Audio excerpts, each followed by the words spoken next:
Hi everyone, it's Daniel here. Today I'll be doing another album ranking video. So this will be my second one. The first one we did was level 42. I'll leave a link to that in the description if you want to check it out. If you can't find it, then yeah, it'll be in the description. So yeah. Anyhow, let's not waste any more time. The band I'll be talking about today is Dire Straits. So yeah, only 6 albums. Well, very short discography from 1978 to 1991. The band mostly consisted of Knopfler on lead vocals and lead guitar, and then John Owsley on bass and backup vocals. So yeah, and then we also had Pick Withers on drums and percussion on the first 4 albums. And then we had David Knopfler, Mark Knopfler's younger brother, on rhythm guitar and backup vocals for the first couple of albums. Then he left, and then they've had several session musicians coming in, and then they had Alan Clark on keyboards, Hal Lindes on rhythm guitar. Hal Lindes would be replaced with Jack Sonny in 1985 during the Brothers in Arms era, and then they had Guy Fletcher as the additional keyboardist. He usually played all the Yamaha keyboards and synths and all that, and then Alan Clark stuck to piano and Hammond organ. So yeah, very cool personnel lineup. So without further ado, let's begin and let's rank all the albums. This was so hard, honestly. I feel so bad for putting this album at number 6, but my top 2 favourites were the easiest, but 3 to 6 were really tricky, and I could probably swap them any day. But yeah, it's just my opinion right now. This could change, but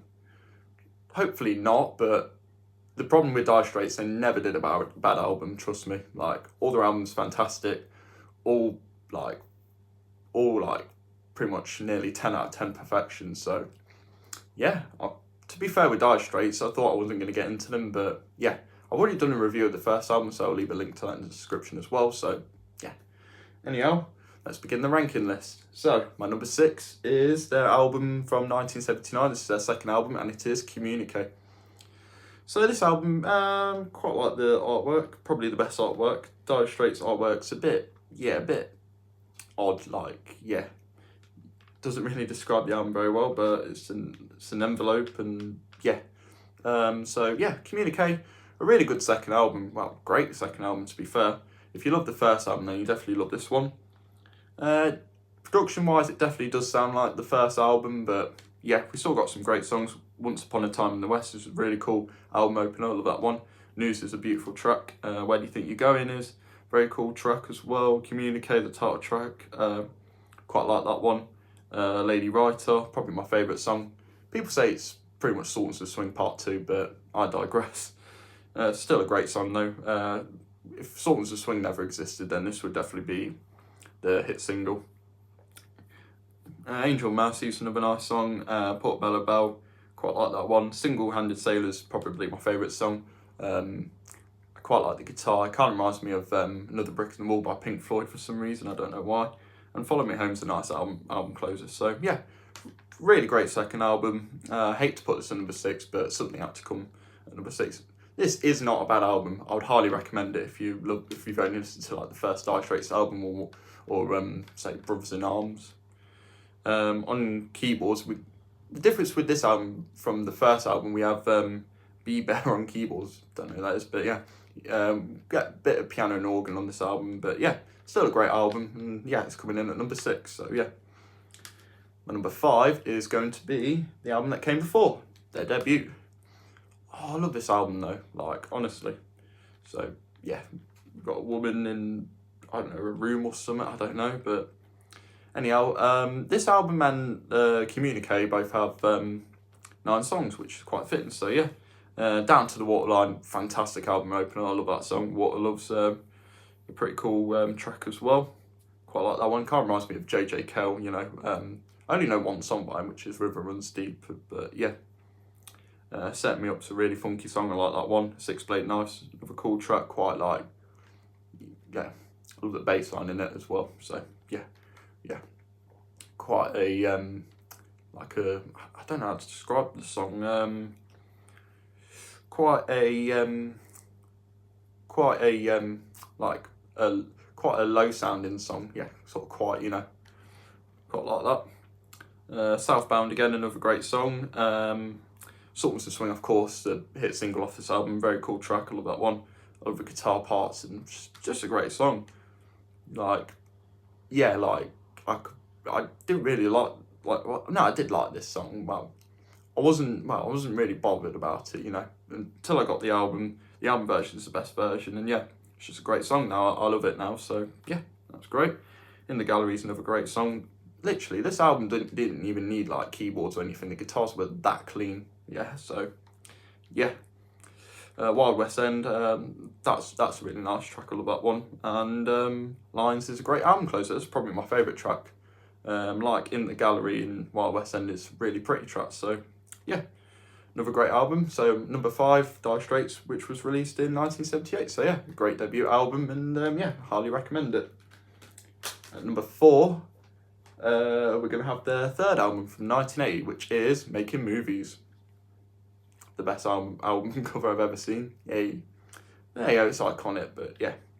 We've only got 7 tracks on this album, but most of the tracks are quite long, like just over 5 minutes. The opening track, Tunnel of Love, fantastic song.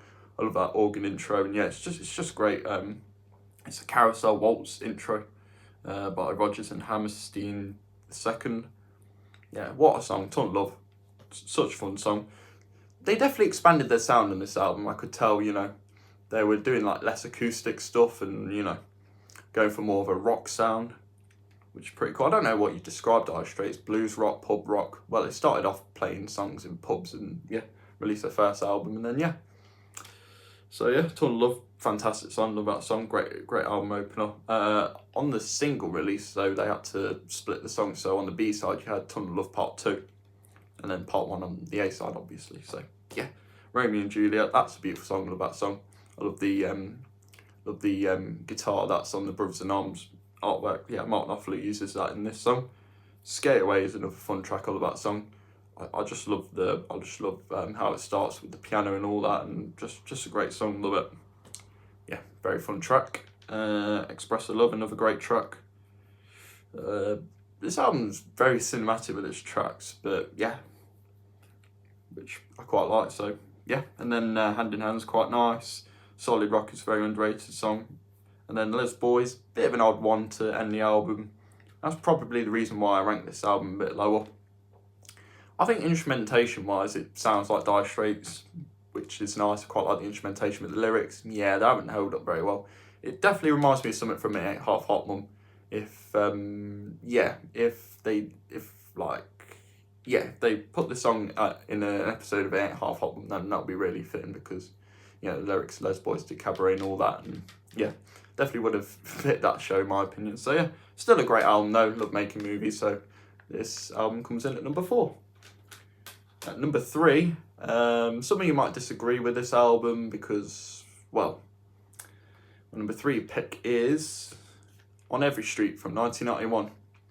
How can I put this so high? Like, yeah, a lot of people aren't really bothered about this album. I think it's a great album, and yeah, pretty much like you get a bit of everything on this album, to be fair.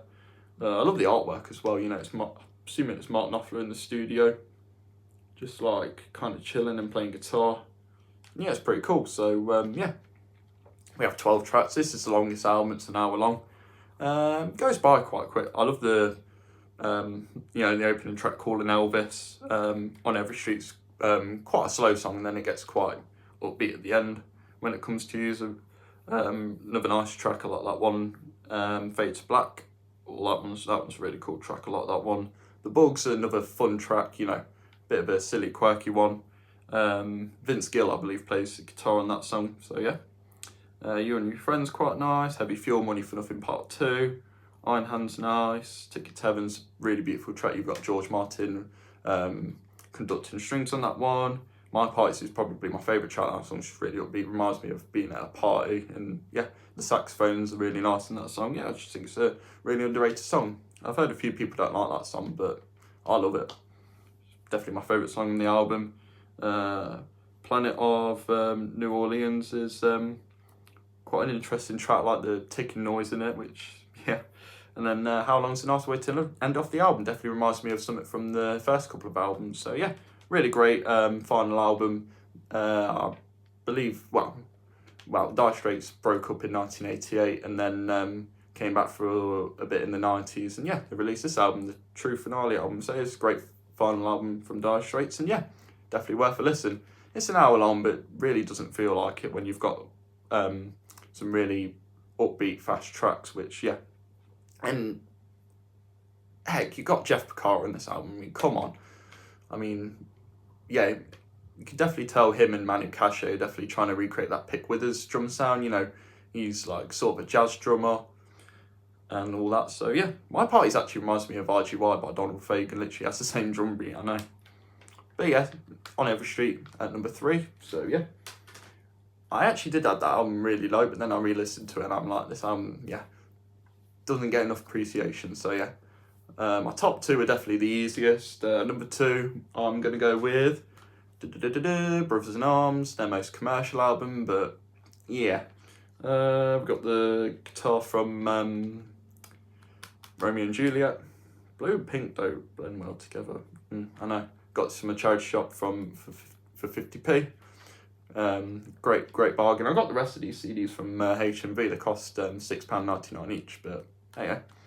I got this for 50p. Disc works fine, and yeah, Brothers in Arms. I love this album, literally. Half of these albums I listened to like for the first time ever on CD, so it was pretty much a blind reaction. So the album starts off with The Fantastic So Far Away. That's just a breathtaking track. I love the synths.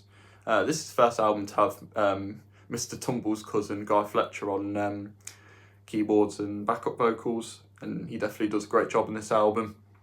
The next track, of course, we have Money for Nothing, which is a fantastic song. The album version's just absolutely fantastic. Well, I've always loved this song. That drum intro played by Terry Williams, who doesn't actually play he doesn't play on the rest of the songs, because Mark Knopfler apparently didn't like his drum sound. But we've got Omar Hakim instead, and he does a great job. So yeah, Money for Nothing, fantastic song. Love that song. The album version is definitely the best. It's longer. The intro is quite long. You got Sting on backup vocals. Yeah, no, you've got that controversial second verse, but hey, still a fantastic song, I would say. You can easily change that lyric if you want to do like a cover of it. Walk of Life, I've always loved that song. Probably the first Dire Straits song I got into. I love the guitars. I love that. Love that synth. Love that synth riff throughout. Yeah, I just think it's a great song. Definitely a great song to play at stadiums and stuff. And in the music video, you can pretty much tell. So it's just a really catchy song. Love that song. I've always loved it. Look, Your Latest Trick's a really beautiful, like sort of soulful jazz song. You've got the Brecker Brothers on that song, playing trumpet and saxophone respectively. That's just a really nice song. You get some really nice Yamaha DX1 playing from Guy Fletcher there. So yeah. Why Worry, another really beautiful song. People complain about the song, say it's 8.5 minutes and doesn't deserve to be, but it's a really beautiful song. I love it. Love the guitar, love the Rhodes sounding keyboard throughout. Come on, you've got Tony Levin at the end, like on the Chapman stick at the very end of the song during the instrumental section. So yeah, like because on this song and another song, like at the time John Owsley had like an injury or something, so he couldn't play bass. So they hired a couple of session bass players to come in. So Tony Levin played the Chapman stick at the very end of this track, and yeah, it's definitely worth the wait. So yeah, Why Worry, really beautiful song. Love that song.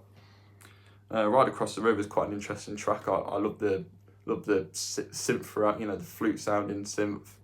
I love the weird drums throughout. It's just a really like percussive song, and that guitar solo at the end's really cool. Love that song. The Man's Too Strong proper threw me off. This track did, like literally.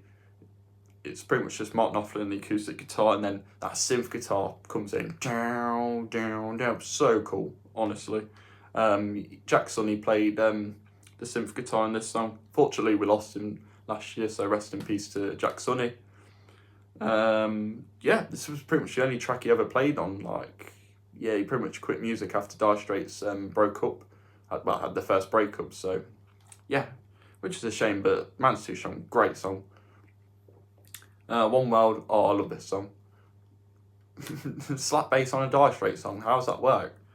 This song's just catchy, the lyrics are great, and that slap bass is played by Neil Jason because John had an injury or something, I'm not 100% sure. And Brothers in Arms is a great album closer, absolutely beautiful, and yeah, it's definitely like, a lot of this album's quite atmospheric, especially in the middle, but yeah, if you have the patience, then yeah, it can, and if you actually listen to the lyrics, it can probably get to you. So yeah, Brothers in Arms, number 2, definitely a worth it album. Oh, if you've watched Shaun of the Dead, then yeah, Dire Straits, yeah, throw it. Nah, I'm joking. I love this album. I wouldn't even throw this album at a zombie. So yeah, if you've watched Shaun of the Dead, you'll definitely know what I mean. So yeah. Ooh, number 1. What's my number 1? It is in fact their album from 1982, and that is Love Over Gold. Love this album. Their prog move, I love prog rock. The album cover's definitely the best. Got 5 songs on this album, but they're all like nearly over 6 minutes long, and they're all fantastic. Literally, it's not a bad song. So the first track we have is Telegraph Road. Fantastic song, the way it builds up, just fantastic. You get some thundercloud sounds throughout, and it's just fantastic. Private Investigations, the most strangest single to release because it's such an intense song, and then you get that guitar, so cool, love it, just a fantastic song. And yeah, definitely the most strangest single to release, but the song overall is absolutely fantastic. And yeah, Industrial Disease, another fun, quirky song. I love that song. It's sounds sort of similar to Walk of Life a little bit, with the same synth sound. And yeah, just a great song. Love Industrial Disease. Quite like the lyrics, and yeah, it's just a really fun song. Love Over Gold, really pretty track. The self-titled track is really pretty. Just a fantastic song. You get some acoustic guitar in there, which Dire Straits stopped doing the acoustic songs a little bit. Did 1 or 2 each album. And then we have the amazing It Never Rains to end off the album. It's just a perfect album closer. So yeah, Love Over Gold, my favourite album, pretty much a prog move. So you've got Mark Knopfler on this album, you've got John Owsley, Alan Clark, which yeah, he's probably one of my favourite keyboardists of all time. Got Hal Lindez on rhythm guitar, and of course Pete Withers on drums. Unfortunately, this is his last album, but all the members make this album sound amazing. Apparently, Mark Knopfler thought the album sounded too flat production-wise. He produced this album all on his own. I digress with that. I disagree, and yeah, I think this is definitely Dire Straits' best album. Love every track, and yeah, I would probably put this on one of my favourite. Probably put this on my top tier favourite albums of all time. So yeah, fantastic album, Love Over Gold. I would highly recommend it if you love prog, if you love Dire Straits, give it a listen. You'll be mind blown, honestly. Just the track listing, pretty much it's kind of like telling a story sort of. So yeah, fantastic album. So yeah, this has been my ranking of all the Dire Straits albums. If you agree, disagree, please let me know in the comments. So let's have a little recap. So at number 1, we have Love Over Gold from 1982. Nearly dropped my disc then, I know. So yeah, number 1, Love Over Gold. Number 2, Brothers in Arms. Number 3, On Every Street. Number 4, Making Movies. Number 5, The Debut. And number 6, we have Communicate. Still a great album though. All the albums are fantastic. I absolutely love this discography. So yeah, thank you for watching everyone. This has been my album ranking of each Dire Straits album. Let me know your album ranking in the comments. And yeah, thanks once again. Let me know what you think of Dire Straits. And if you like them, dislike them, please do let me know. So yeah. So thanks once again. And I shall see you all next time. Take it easy and peace.